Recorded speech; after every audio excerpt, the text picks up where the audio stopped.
গৃহমন্ত্রী, আমাদের দেশের গৃহমন্ত্রী, তিনি একজন সাংবিধানিক পদে অধিষ্ঠিত হয়েও আজকের বিশ্বরত্ন, ভারতরত্ন বাবা সাহেব আম্বেদকরকে যে ব্যঞ্জন, যে ভাষায় অপমান করেছেন এবং তার প্রতি যে মিনিমাম সম্মান প্রদর্শন করা উচিত তিনি যা করেছেন সেটা অত্যন্ত নিন্দাজনক। আমরা আজকের এই জামতলা হাটে দাঁড়িয়ে আমরা গৃহমন্ত্রীর সেই অপমানজনক মন্তব্যের তীব্র বিরোধিতা করছি। আপনারা একটু জানবেন, যারা ইতিহাস চর্চা করেন বা ইতিহাসের দিকে যারা খেয়াল রাখেন তারা দেখবেন যে এই যে বিজেপি এবং হিন্দুত্ববাদী যে সংগঠন, যারা প্রথম থেকেই ভারতবর্ষের স্বাধীনতার পূর্ব থেকেই যারা সাম্য, মৈত্রী ও স্বাধীনতার যে বাণী বাবা সাহেব আম্বেদকর সংবিধানের মধ্যে নিহিত করেছেন, সেই সাম্য, মৈত্রী ও স্বাধীনতার মন্ত্রকে তারা প্রথম থেকে ঘৃণা করে এসছেন। এমনকি আমরা জানি বাবা সাহেব আম্বেদকর যে হিন্দু কোড বিল এনেছিলেন ভারতবর্ষের দলিত, শোষিত ও নিষ্পেষিত নারীদের সমানাধিকার ফিরিয়ে দেওয়ার জন্য, এরা কিন্তু সেই সময় দাঁড়িয়ে বাবা সাহেব আম্বেদকরের সেই হিন্দু কোড বিলকে তীব্র নিন্দার স্বরে প্রতি ভাষায় বাবা সাহেব আম্বেদকরের বিরোধিতা করেছিলেন এবং যার ফলে আমরা জানি বাবা সাহেব আম্বেদকরকে সংবিধান সভা থেকে, মন্ত্রিসভা থেকে পদত্যাগ করতে হয়েছিল।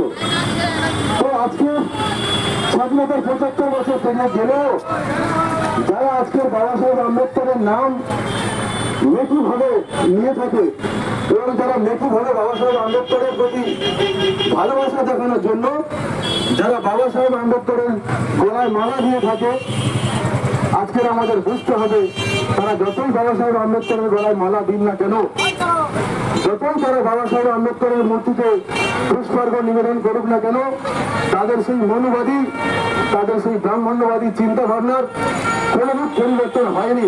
সেটা আজকে আমরা দেখতে পাচ্ছি যে আমাদের গৃহমন্ত্রীর যে মন্তব্য সেটা থেকে পরিষ্কার। অর্থাৎ তারা বাবা সাহেব আম্বেদকরের প্রতি যে মেকি শ্রদ্ধা প্রদর্শন করে থাকেন, বাবা সাহেব আম্বেদকরের মূর্তিতে তারা যে মাল্যার্পণ করেন, সেটা শুধুমাত্র লোক দেখানো নাটক ছাড়া আর কিছুই নয়।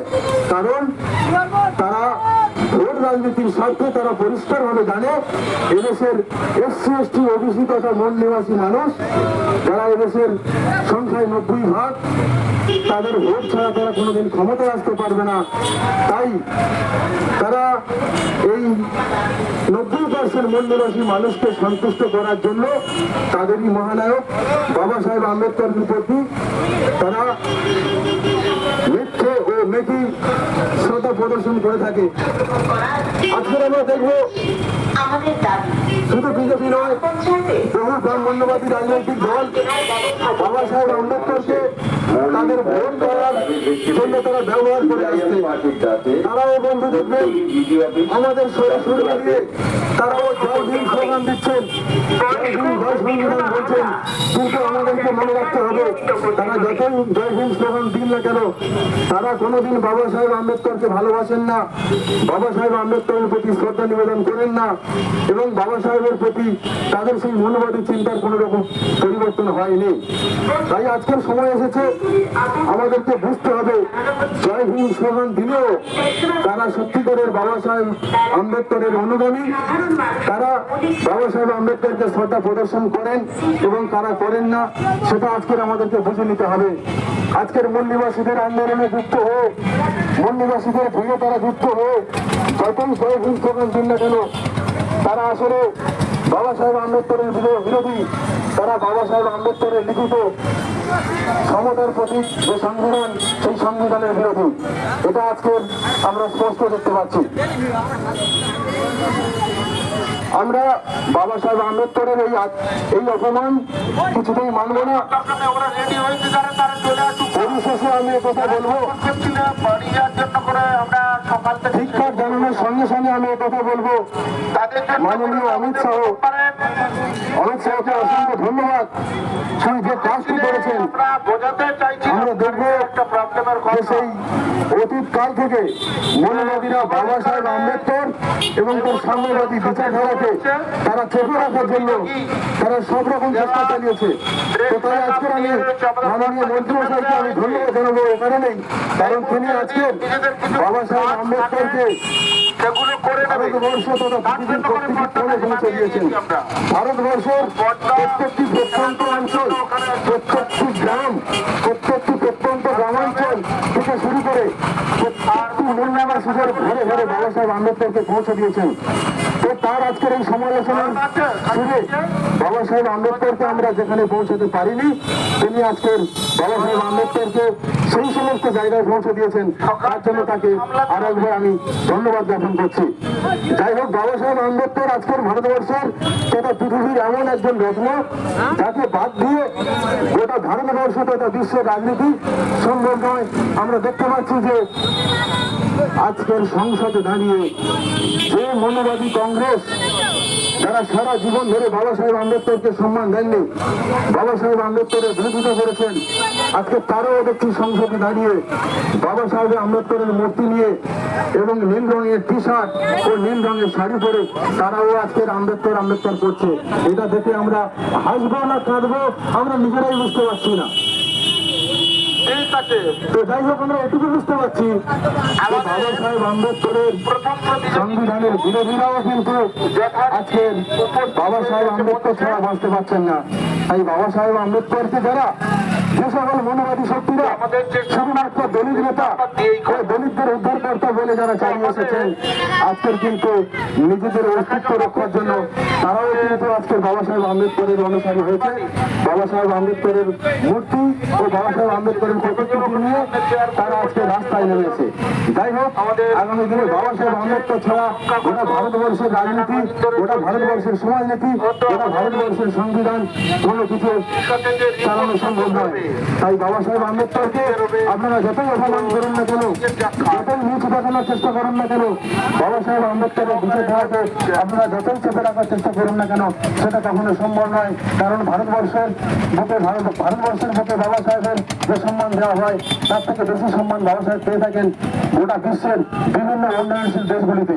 আজকের আমেরিকা, জাপান থেকে শুরু করে ভারতবর্ষের বাইরে প্রায় 30 থেকে 40টি দেশ বাবা সাহেব আম্বেদকরের প্রতি সম্মান প্রদর্শন করেন।